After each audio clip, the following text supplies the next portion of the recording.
last time in this Surah Ar-Rahman series, they're not going to believe there's a fire by hearing it on the news.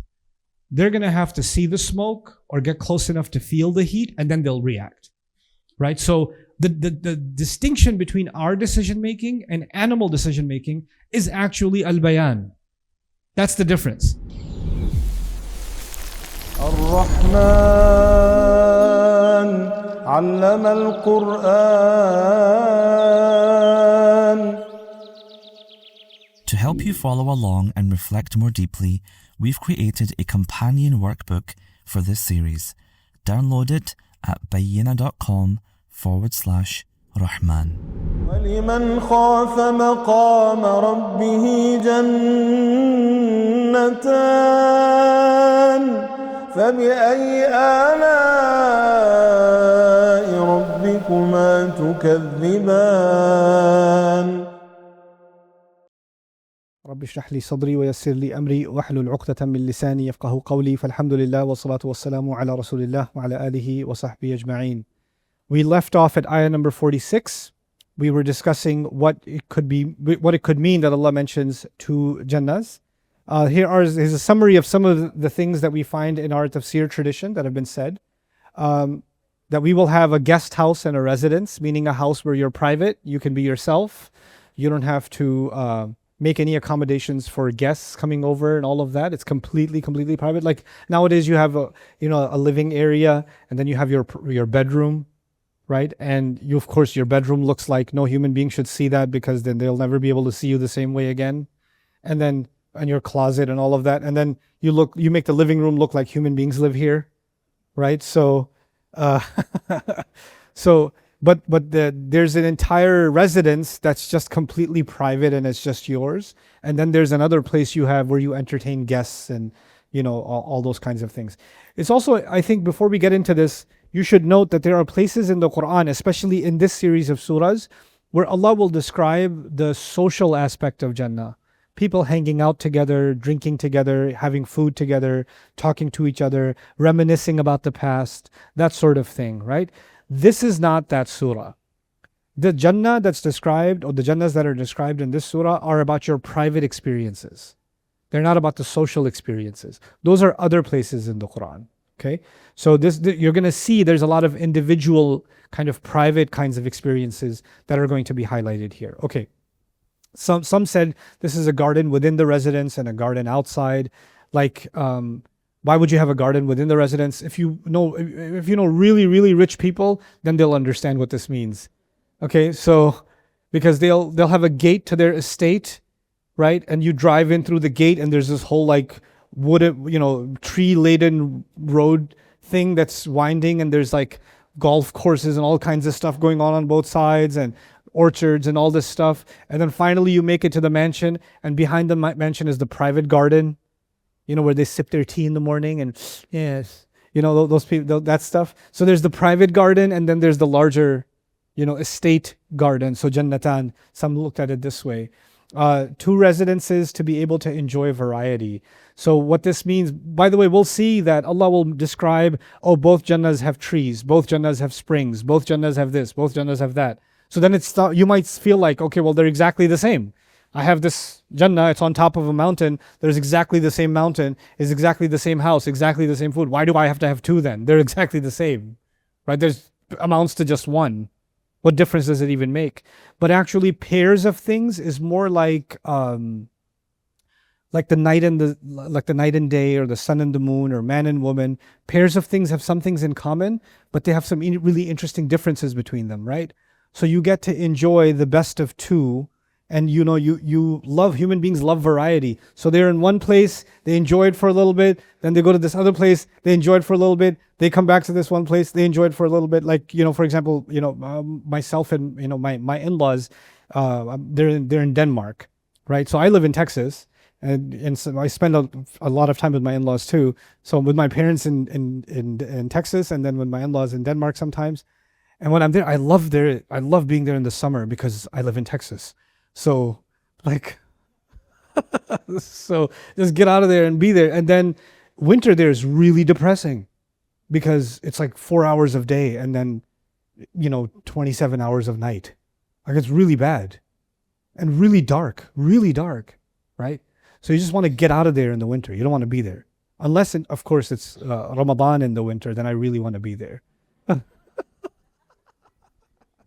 So, but the idea of having two places to be gives you this variety, right? These new experiences all the time. And this newness comes, and that's maybe one of the intentions. It's also interesting that if there are two residences, you go back and forth between them. And look at the amazing contrast, man. It was just, he described Jannah and people are going between two tortures, right? And now he's describing people in heaven going between two gardens. You know, they got two gardens to enjoy. Now, there are some other things to learn here. Some said there's one Jannah you will earn for leaving sins and the other for doing good deeds. Qurtubi and others mentioned this. I thought this was really interesting that they have this opinion, because actually a summary of what Allah expects from me in this life is that leave bad things and do good things. And those are two separate things. Like you can't just say, okay, at least I'm not doing anything bad. Okay, fine, I don't pray and I don't fast. I don't do the good stuff, but at least I don't do any bad stuff. That's not good enough. And then other people come around and say, well, I do a lot of good things. So what if I do a little bit of what? Bad things. So, Allah says, no, actually, those who truly fear their Rabb, perhaps He's saying they earn both the gardens, the garden of leaving sin and also the garden of doing good. And you have to have both, because otherwise you get people that fall into one misguidance or the other, right? They tell themselves, well, at least I'm not doing some terrible thing, so I don't have to do these good things. Or I'm doing good things that justifies doing some bad things here and there. Both of those are misguidances. Of course, another interpretation, I'm not entirely sold on this. You might think that this is an unorthodox view, but I'm going to be honest about what I find convincing and not. You can make your own decisions. Is that one opinion exists that one of these Jannas is for jinns and the other Jannah is for human beings. That doesn't seem plausible from the language directly, because it says whoever feared their Rabb gets two Jannas. So it doesn't say they get two Jannas. One person gets two Jannas. So even if it's a jinn, the jinn gets two Jannas. I understand the sentiment though, that they have their own Jannah and we have our own Jannah, because I definitely don't want to see any of them in my Jannah. Right? So that doesn't sound like Jannah to me. Like, so I don't want to see them, right? Or what's going on with them. There's some things in the ayat that are coming that might hint towards that. And I'll tell you why I don't believe that Jannah is being described for them in the way that it's described for us. The first reason I believe that is Allah describes trees, springs, beautiful homes, gardens. These are all things of human interest, right? Because we experience some level of these things in this life, and they are now the springboard into our introduction into Jannah. These are not of interest to the jinn. The jinn are not sitting there eating fruits. The jinn are not sitting, the gardens and all this other stuff. The earthly things that come from the dirt are of interest to those who were created from the dirt. We were created from the dirt. The other thing that's important, I think, to note in this discussion is that when the story of Adam alayhi salam was revealed, when we study that story carefully, who is placed inside Jannah? Adam alayhi salam. But the jinn have been created much before, but they're not placed inside there and then told, by the way, you can earn this place back and all of that. The whole focus is on the human being. And then when the disobedience warning comes, it's said that whoever follows the devil, meaning his own people and human beings who follow him, I will fill hell with all of you. So actually, and then in Surah Al-Ahqaf, when the jinns heard the Quran and they talked about it and they said that this is guidance, they said, let's go warn our own people. And they said, yujirkum min adhabin alim, that follow this messenger, it will save you from painful punishment. They didn't say it will enter you into Jannah. All they said is it will save you from painful punishment. So it seems Allah does talk about them being saved from Jahannam or punished in Jahannam, but never goes as far as to say they're being put in Jannah. And this was actually the position of Abu Hanifa, that what they get afterwards, we don't know, but it doesn't seem to be the Jannah that we're getting. That they're not included in this part of the story. Then the other things that some people raise is, well, jinns were mentioned throughout, so this must be about jinns too. I would counter with not all jinns are being mentioned in the surah. The jinns that were rebellious were being mentioned in the surah. And that's why they were combined with human beings in the mention of hell. But there's no combination this time. There's no ya ma'shar al-jinni wal-ins. In these ayat, there's a separation now. Right? So for those reasons, Allahu Alam, this is in the ghaib, so we can't say for sure. But the indications in the Quran does steer away from the Jannah that's being described in such human terms being something meant for them. Now you could say, well, they could have their own kinds of springs and they can have their own kinds of, drinks and fruits. And okay, fine, then they can have it. But that doesn't seem to be explicitly the case. Allahu Ta'ala Alam. Another interesting thing, Jannah can mean many gardens. Jannatani, those of you familiar with Arabic, ani is for the pair. Like Muslim is one Muslim and Muslimani means two Muslims, right? So, يجوز أن تكون التثنية مستعملة كناية عن التعدد. Actually, Arabic uses two sometimes for many. So this is actually done in many languages. One of the coolest features of the Malay language, Bahasa, is the way they describe plurals is they say the word twice. So kanak is a child and kanak is children. And buku is a book and buku is books. So that's how they do plurals. They just say the thing twice, it's plural. But it's also وهو استعمال موجود في الكلام الفصيح. By the way, Urdu speakers do this. Bar kaha hai maine. Bar. Bar means so many times. Kha ke mar gaye. We say these things, we say the thing twice, it means over and over again, okay? So, we do this in English too, by the way. I've told you again and again. That doesn't mean you've said it twice, that means you've said it many times, So, this is something that's found in eloquent Arabic and also in the Quran. ثُمَّ ارْجِعِ الْبَصَرَ كَرَّتَيْن. Then take your eye and look again and again. Time and again. And that means many, many times. So it could be that Jannatan here refers to gardens upon gardens. Meaning upon gardens, upon gardens, upon gardens, upon gardens. That it could be in that meaning. That's also been said. And of course, Arabic also has things like labbaik, sa'daik, dawalaik, right? And labbaik is actually labbaini, is two. And sa'daik is sa'daini, that's two. The ka is the dhamir at the end. So they're also in pairs, but it's many welcomes and many joys and many congratulations, those kinds of things. But the pair is used for it, right? So in a literary sense, it's possible that we can look at this as more than just two gardens also. Okay. فَبِأَيِّ آلَاءِ رَبِّكُمَا تُكَذِّبَانِ. But then, what's this ayah doing here now? This ayah was about people who deny. I feel, Allahu A'lam, that this ayah is now an invitation to the kuffar. Look, you're denying hell. That didn't scare you enough. How about just think of what the believers are going to get. Just consider this. You see what you're denying? You see that this gift that is prepared for you if you just accept. And you're just rejecting this also. You're throwing it away. Don't throw this away. فَبِأَيِّ آلَاءِ رَبِّكُمَا تُكَذِّبَانِ. And the jinn that were supporting them, it's as if the jinns are being guilted. Why are you letting these human beings be deprived? And why are you throwing yourself away from letting them be thrown away?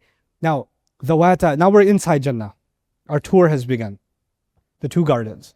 Both of them possess, or they both of magnificent branches. Now I want you to imagine you've entered the gates of Jannah, you're walking through a walkway, and there are large trees on both sides, and first thing you notice is the gigantic nature of the branches of those trees. So they just keep on extending and extending and extending, and they're like monumental buildings. Like, if somebody's from like Louisiana and they come to New York for the first time, they're like, thought there's a lot of buildings. Like, that's so they're not used to seeing that sort of thing. And imagine gigantic trees that you find yourself in awe of just the branches of those trees. وَالْفُنُونَ تَكُونُ فِي الْأَغْصَانِ وَهَذِهِ تَكُونُ فِي السُّوقِ الْغَصِنَ الْمُسْتَقِيمِ طُولًا وَعَرْضًا. They're straight and long and tall. And of course, when you say branches, it doesn't go without saying what's going to be on those branches, right? It's leaves and fruits and flowers that are but the branches just catch your eye just because of the sheer size. Now, the thing about trees is that they block your view. So when you're walking, you can't really see what's lying ahead, right?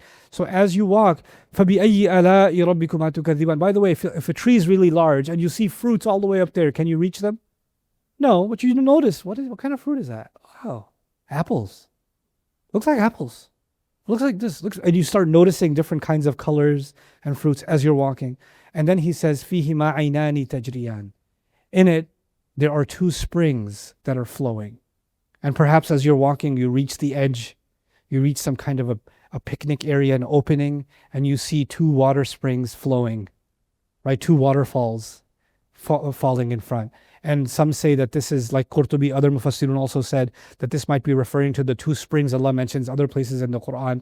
One of them is called Tasneem, and the other, like Mizajuhu min Tasneem, and Aynan fiha tusamma salsabila, right? That these might be the two springs that you see. But he doesn't say which. But you'll see two springs just flowing. And so you end up by a waterfall, right? So now the scene is being built. There's the trees, and now there's a waterfall, right? So you found the perfect spot. Now, I know in the East Coast, we have much more of that. We don't have state parks as much in Texas because we don't have much of anything in Texas. But, when you go to a state park and you want to find a nice place to have a picnic, like spring break or something like that, right? All the nice places by the water are usually taken. All the nice places. You get a place by the dumpster near the parking lot, right? But the nice spots usually get taken, or they're messy, or there's too many people around because everybody wants to jump in the water, right?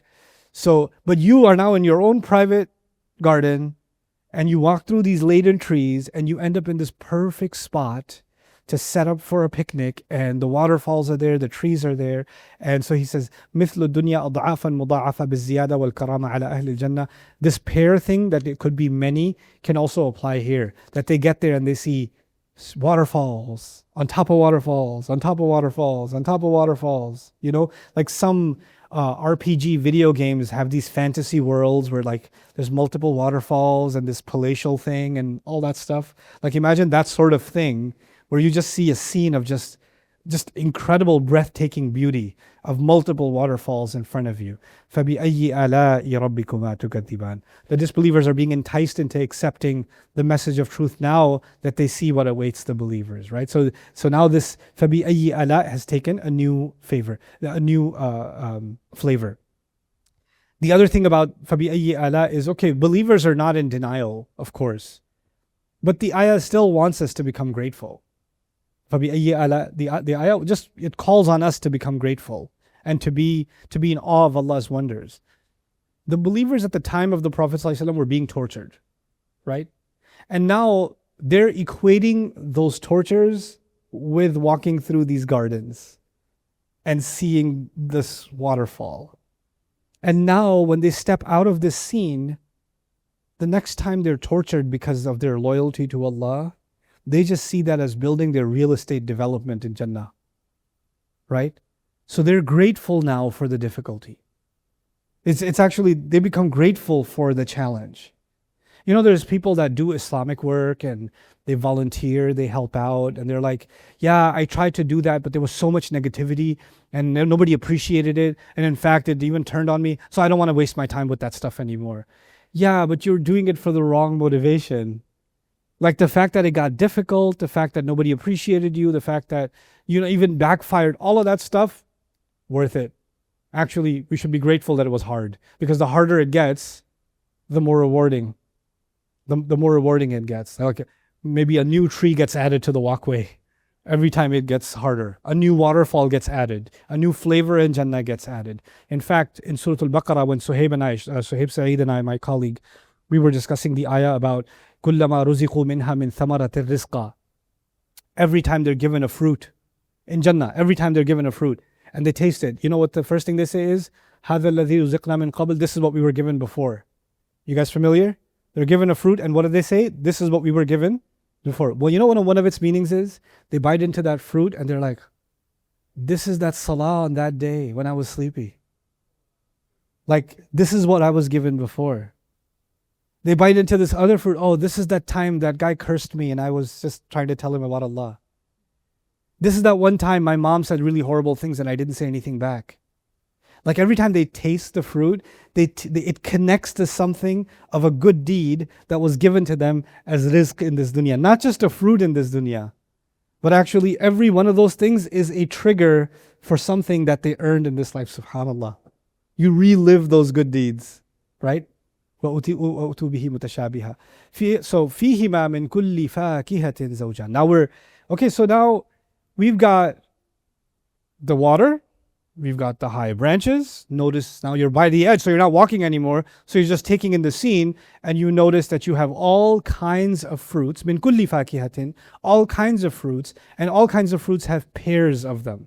So some say this is dry fruit and fresh fruit, or a pear again could refer to many variations, like many colors of apples, many colors of oranges, many colors of many variations of them, right? So now we've got this sequence, which is interesting. You've got branches, then you've got the water, and then you've got the fruit, right? What you would expect is branches and fruits together, because the fruits are on the branches. And then you mention the water. But first you mention the branches, then Allah mentions the spring, because the spring is the place where first you were taking in the view. Then you find a place to stop. Which is the place to stop? The spring. Now when you find a place to stop, the first thing that comes in your mind after you stop is, did you pack the food? Who's responsible for the basket? So now you look around and what's there? There's the fruit. But there's another problem. Is there a place to sit? Right? We haven't mentioned any seating yet. This is outdoors, obviously. فِيهِمَا مِن كُلِّ فَاكِهَةٍ زَوْجًا فَبِأَيِّ آلَاءِ رَبِّكُمَا تُكَذِّبَانِ مُتَّكِئِينَ عَلَى فُرُشٍ. Right by the edge of these waterfalls, they are leaning back on what I translated here as luxurious bedding. If you have ever been to like Miami, or like any resort kind of beaches, like Dubai has these resort beaches, for example, you have to pay money to get one of those cabanas. Everybody else can bake themselves as if they're not brown enough already. But if you want to, feel like you're elite and you have it better than everybody else, you can pay for one of those things and sit inside them because you can relax. By the way, what is providing shade right now in this scene? The shade. The branches are providing shade. And now you're leaning back on these luxurious beddings. And the moment you the language is very loaded. Furush actually means, large cushions. Furush also means flooring that's very comfortable. Furush also means the top layer of a mattress on a bed, the top layer, right? So you sit on this top layer. It's been these perfect luxurious seats are designed for you right by the scene. You sit there, and the moment you sit there, like, whoa, that is so soft. What is in this thing? What is this made of? The first thing you notice is the softness and how you seem to sink inside the seating, right? So this reminds me, because I'm from Pakistan, this reminds me of a very auntie behavior. So we have, you Arabs have khaltus, we have aunties, right? And aunties go to somebody's house and they're always checking the stuff. Like they go to somebody's house and the moment they turn around, they check the curtains. And they're like, and I don't know if your parents did this, my parents did this, when it's too expensive to go buy cushions for your sofas. So my mom would stitch the cushion, and then they take old t-shirts and stuff them inside and zip them up, and there's your cushion, done. This is your living room situation, right? So, but then if you sit on the cushion and it's super soft, then the auntie, when the host isn't looking, she unzips the thing and she wants to check what's inside. Like, what's the material inside, right? The thing is, what would you put inside of a cushion? You would put cheap materials inside the cushion. Nobody's going to see the inside. So long as it's soft, it's good enough. All the outside should look nice. The outside should be like, nicely embroidered and, expensive material. Similar to like, wedding dresses and fancy dresses in different cultures. The outside of the dress is very fancy, very embroidered. But the inside is like you're physically torturing the person that's wearing it, right? They use the cheapest possible materials. They're scraping themselves up as they put it on because all the money was spent on the outside, so none of the money left for the inside, right? So, and this is what we do even in construction and in other things. If you want to give a house a facelift, you're not going to redo the foundation. You're really not going to redo the plumbing. You're just going to repaint the old brick, right? It's still old, but you could put a new face on it, and now it's supposed to look better. So we're all about, in this world, we're all about beautifying the outside. And we don't want to spend money beautifying the inside because nobody's going to see it. So we can use cheaper materials on the inside. You know, even car manufacturers now, the paint jobs are really nice on the outside of the car, but the material of the car itself, the body itself, is becoming cheaper and cheaper, right? They're not using the heavy kinds of metal materials that they used to use in construction, right? The Bayina campus was built in the 70s, and it's a brick, solid concrete building, right? And when our architect looked at some of the modifications, he goes, nobody spends this kind of money on cement and brick anymore. You use the cheapest materials, get the job done, and move on, right? But because the old times, you put too much expensive material in. Now you can get the same size building, a steel building, for maybe a quarter of the construction cost, right? So here what's happening is they sit on these couches and they notice there's a kind of softness they've never experienced before. So they start sticking their hand inside the pillow. Bata'inuha, inside its bellies. And the inside of it is istabrak. Istabrak there's two words for silk in the Quran, sundus and istabrak. Both of these are foreign words, they're not Arabic words. Istabrak comes from Farsi, and the Persians used to be master silk traders. And the thick, velvety kind of silk, that's very thick material and very fluffy material, and they put gold embroideries on it. That's actually called istabrak. It was used for royalty and royal robes and things like that. That's the inside of the pillow. That's not the outside. That's the inside. Allah is telling us that in Jannah, the first experience you'll get is things don't just look good on the outside. They are the most luxurious and authentic and pristine on the inside. So you're here just, lost inside the beauty of this recline. Actually, I'll come to that later. And as you're doing that, you just had this thought, oh my God, I wish I could have that orange. I don't know. I wonder who I have to call. Is there a room service button? Is there a 0 you can dial to call in for? But wow, this pillow. And as you're noticing the pillow, that gigantic branch that you saw the fruit on, Jannah is actually the fruit that can get plucked. The fruit that can get plucked, the majni, is actually called Jannah. So Jannatayn, the fruit, the pluckable fruit of both gardens, danin, starts coming down.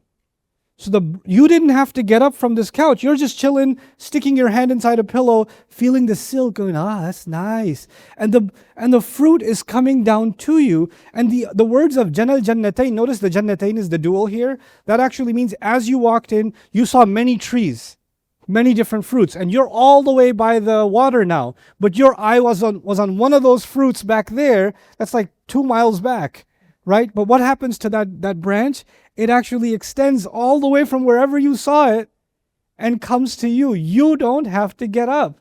This is the ultimate, couch potato fantasy. You don't have to get up. Like, in the middle of a game, you ran out of cheese puffs. You just gotta get, like, you can't even pause it. You're like, I gotta eat that, but there's 10 seconds left in the game, but I gotta eat that, and So now you're just sitting there and it's just coming to you. And this is not, I said this a long time ago, this is not like the creepy, like Lord of the Rings trees moving kind of, this is something beautiful. This is happening in a beautiful way. And the fruits are just coming down towards you, descending it right into your palm, right? Service at its most elite. Remember I told you there's something very private about this Jannah? Other places in the Quran, Allah will describe servants will come and give you drinks. Servants will provide food. Here, there's not even mention of servants. You are in such a private estate right now that Allah doesn't even want servants around for this one. He's giving you, the trees themselves are serving you. The branches themselves are lowering. So now you understand why the branches were mentioned earlier on, right? So we were like, why mention branches? What are the branches for? This is what the branches are for. Notice this is a theme in the surah, right? Allah mentions something, then you're like, oh, that's why. Then He mentions something, and then you're, oh, that's why. He keeps unraveling what's happening in this remarkable scene. So now our cushions are laid, this private indoor-outdoor thing. By the way, indoor-outdoor is another really important thing. I'm very much into, I have weird habits. One of them is interior design. I love interior design. And one of the coolest things you find in interior design is when people are able to bring the outdoors indoors, right? So you can have, for example, a home where the back wall of the house is all glass and you create a garden on the outside. So when you walk in, you feel you're inside, but you can feel like you're outside because the greenery is coming right in. You're getting the full view of it. And the view of the pool or the water or a spring or the trees, the more of that you can get. And by the way, the thing is, the more window you have, the less privacy you have, right? That's the challenge. You want to bring the outside in, but you don't want to bring outside eyes in. So that problem is solved here too. You've got perfect privacy. This is your own estate. You've got water, spring. By the way, if there's a spring of water, what do you want to do in a spring of water? You want to jump in for a swim. You want to have fun. And the moment you want to swim, you don't want to, is anybody here? Like, oh my God. There's Umar bin Khattab came to visit. Like you don't want in that situation. So this is actually describing the privacy of it all. And in that private moment, there's another, before I go on, Razi made this interesting concept, contrast. Notice this, the whole thing began with whoever was afraid of standing in front of their master, right? And now compare that fear with where they are now. Completely relaxed, food's taken care of, springs of water in front of you, chilling, completely relaxed. Now the thing is, you can be in the most beautiful place on earth. It's really not that nice if you're alone. It's really not that nice. In fact, you can sometimes be in the most beautiful place, and when you get there, the first thing you do is take a picture and send it to your loved one and say, wish you were here. You know, it's not the same without you, right? Because you're just, at the end of it all, even if you're looking at the most amazing waterfall, you're like, okay, well, I guess I'm going to go back. But if you're next to someone, isn't that amazing? Yeah, isn't that amazing? Yeah. And you add to each other's excitement because actually the greatest vacations aren't the places. The greatest vacations are the people, right? I didn't really believe that when I was younger. But alhamdulillah, Allah has given me an opportunity to travel all over the world. I've seen many places in the world I never imagined seeing. And you know the thing I remember about places? It's people. Like it's not the sights or the mountains just become mountains at some point. The beach just becomes any beach. It's just water and sand. It's beautiful, but the friends you make, the company that was with you, the memories you make, those are the things that stay with you. Coming up next time in this Surah Ar-Rahman series. But there's something else between you and your spouse. The husband to the wife to the husband. That is a separate issue. That's a completely separate issue. And you have to turn that into some degree, as much as you can, of qasirat al-tarf.